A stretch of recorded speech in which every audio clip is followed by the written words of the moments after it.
Hello guys, welcome back to my another new vlog. আজকের ব্লগটি হচ্ছে আমরা ফ্যামিলির সবাই মিলে চড়ুই ভাতি করেছিলাম।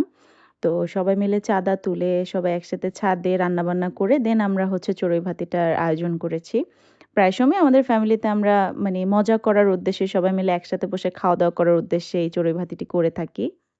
তো এখানে দেখতেই পাচ্ছেন রান্নাবান্না শেষ করে সবাই একসাথে বসে আমরা খাওয়া দাওয়া করছি। এরপর রান্নাবান্নার পার্টটা আপনাদের দেখাবো। এই যে সেদিন আইটেম ছিল বিফ তেহারি আর মোরগ পোলাও। যেহেতু আমি বিফ খাই না, তো আমার জন্য স্পেশালি মোরগ পোলাও ছিল। তো এই যে সবাই মিলেই আয়োজন করতেছিলাম। এটা একটা মজা আর কি, সবাই একসাথে বসে গল্প করতে করতে আড্ডা দিতে দিতে দেন রান্নার আয়োজন করা হয়, রান্নাবান্না করা হয়। সেদিনের শেফ ছিল, হেড শেফ ছিল আমার তাসু ফুপু। আর ওই যে বড় ফুপু বলতেছে আমি আলু কাটতেছি এটা নাও, আশা চাচিও বলতেছে আমি মুরগি কাটতেছি এটাও নাও। সবাই কাজ করতেছে আর কি, প্রুফ রাখতেছে। আমি কোনো কাজ করিনি, চোরামি করছি। যাই হোক, তাসু ফুপু এক এক করে সবকিছু দিয়ে দিচ্ছে বিফ তেহারিতে। সব মশলা, পেঁয়াজ দিল, টমেটো দিল, জিরা বাটা, আদা বাটা, রসুন বাটা, কাঁচামরিচ, এক এক করে সব ইনগ্রিডিয়েন্টসই ফুপু এখানে একসাথে মাখায় আর কি তরকারিটা বসানো হয়। শুকনা মরিচের গুঁড়ো, শুকনা মরিচের গুঁড়া পরিমাণ মতো। যারা একটু ঝাল বেশি খায়, যেমন আমাদের ফ্যামিলিতে ঝাল বেশি খায়, ঝাল একটু বেশি দিতে হয়। এরপর ধনিয়ার গুঁড়ো দিল ফুপু। তারপর এগুলো কি, এলাচি। তারপর একটা রাঁধুনি মিক্স মশলা দিল, তেহারি মিক্স মশলা পুরো 1 প্যাকেট। এখানে বিফ ছিল 6 কেজি। তারপর দারচিনি দিচ্ছে, এবার স্বাদ মতো লবণ। আমরা লবণও একটু বেশি খাই, যারা কমায় খান তারা কম দিতে পারেন। এরপর তেল দিয়ে একসাথে মাখাই ঘরের চুলায় হালকা একটু কষানোর পর দেন ছাদের চুলা রেডি করে ছাদেই আবার বসাই দিই। ফুপু আবার এটাতে একটু লেবুর রস অ্যাড করে দিল। এগুলো হচ্ছে ফুপুর স্পেশালিটি।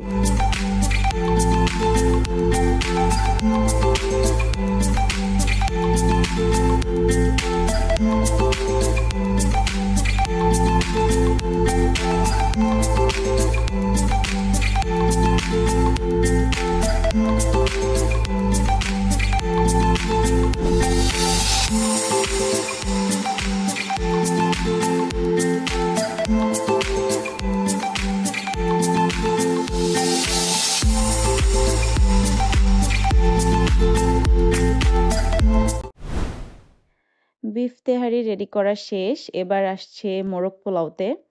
তো এখানেও ফুপু এক এক করে মোরগ পোলাওর যত মশলা আছে সব দিয়ে দিল। পেঁয়াজ, আদা, রসুন, জিরা বাটা, তারপর এলাচি, দারচিনি, তেজপাতা এক এক করে ফুপু সব দিয়ে দিল। এটাও ফার্স্টে মাখায় বসানোর পর চালের সাথে অ্যাড করে দিবে, তাহলেই রেডি হয়ে যায় মোরগ পোলাও। কাঁচামরিচও দিয়ে দিল ফুপু, লবণ, স্বাদ মতো লবণ। সেদিন আর কি মানে ভ্লগের ভিডিও করার সুবাদে আমি একটু চোরামি করে ফেলছি, বলছি যে আমি ভ্লগের ভিডিও করি, তোমরা কাজ করো।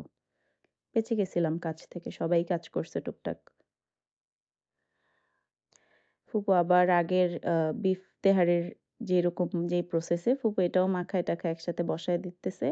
এইটাও সেম ওয়েতে ঘরের চুলায় একটু ইয়ে করে কষায় দেন উপরে নিয়ে যাব। তো বিফ তেহারির জন্য এখানে আলুও ভেজে নিচ্ছি। এখান থেকে উপরে চলে গেলাম সবাই চুলা টুলা রেডি করে। এই যে ঘরের থেকেই কষায় নিয়ে আসছিলাম মাংস। এই চুলা জ্বালানোর জন্য না হলো আধা ঘন্টা যুদ্ধ করতে হয়েছে, এত বাতাস ছিল ছাদে, রোদও ছিল বাতাসও ছিল। তো এই বাতাসের কারণে আর কি চুলা জ্বলতেছিল না। পরে চারিদিকে আমরা একটু পর দেখবেন ব্যারিকেড দিব। এদিকে আমাদের সালাদ কাটা রেডি। আবার আমাদের হেড শেফ তাসু ফুবু তেল দিয়ে এখন চালটা দিয়ে দিবে এখানে। পোলাও রেডি, পোলাও না সরি, মানে তেহারির রাইসটা রেডি করতেছে এখানে। আর শেফের অনেকগুলো অ্যাসিস্ট্যান্ট ছিল।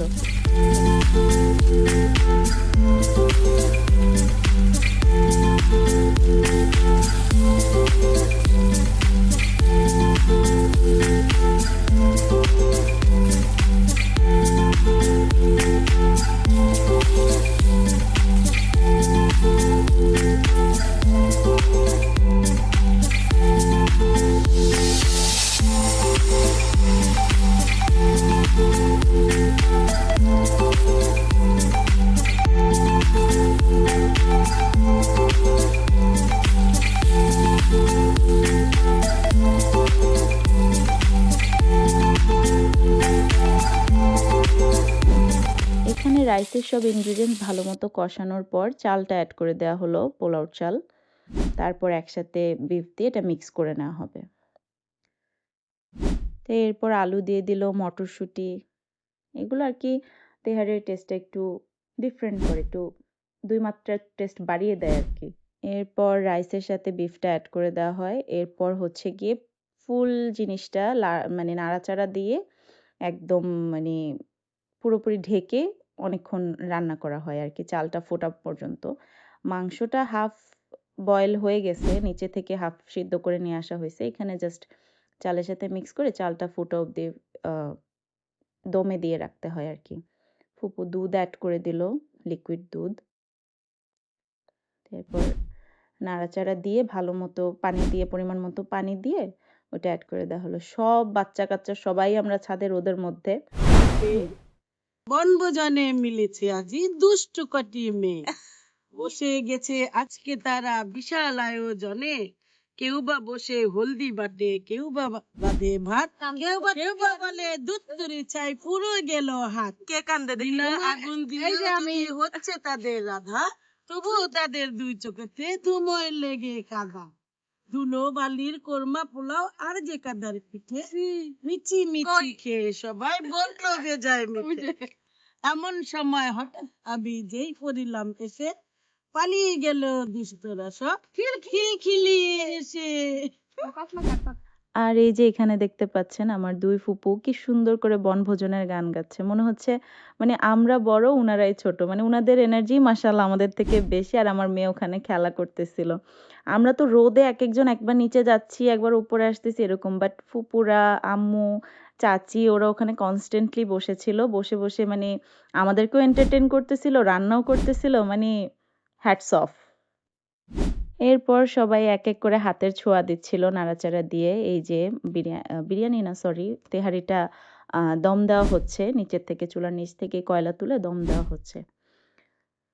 আর এই যে আমাদের হেড শেফ এখানে একটা ঝাঁকানাকা নাড়া দিচ্ছে তেহারিতে।